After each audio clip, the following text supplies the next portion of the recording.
Welcome to our series on contact lenses. This really 4-week series where we talk about all the different components of contact lenses in your practice. Now, this week we're going to be focusing primarily on how to improve your contact lens annual supply sales.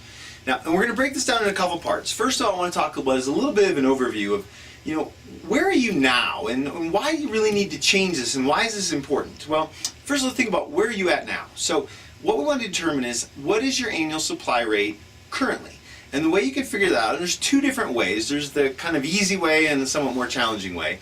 The easy way is to figure out how many boxes of contact lenses did you sell by type. In other words, if you sold 100 boxes of monthly contacts, so it's going to be 100, because they usually come in boxes of 6. It's going to be 100 divided by 4, because it takes 4 boxes to be an annual supply. So if you've sold 100 boxes of monthly contact lenses with 6 in each box, you've really sold 25 annual supplies.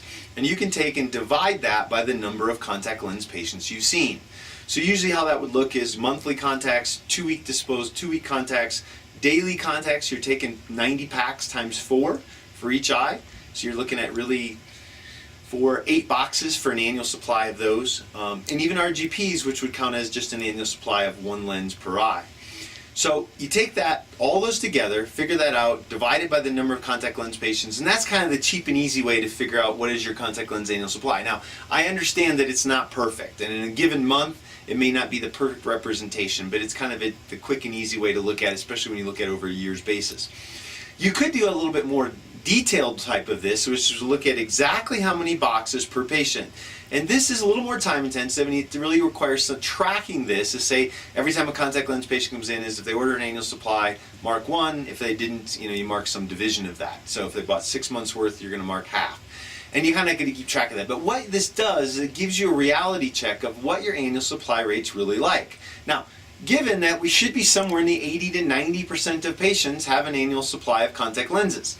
If you're a really heavy daily disposable contact lens practice, it might be slightly different than that, but for the most of us, it should be at least 80+% buying an annual supply. So, and why is this important? Well, if they're not getting them from you, they're doing one of two things. They're either getting them from someone else, in which your profitability is 0, or they're stretching them and extending them out, and still your profitability is 0, but they're also now being unsafe and unhealthy. So both of those are bad reasons for us not to take control, or I should say great reasons for us to take control of selling the annual supply of contact lenses to every one of our contact lens patients. So tomorrow we're going to break this down and talk about what are our staff responsibilities. The next day we're going to talk about what are the doctor's responsibilities. We're going to spend some time talking about merchandising, and then we'll kind of put it all together. So until then, we'll see you tomorrow.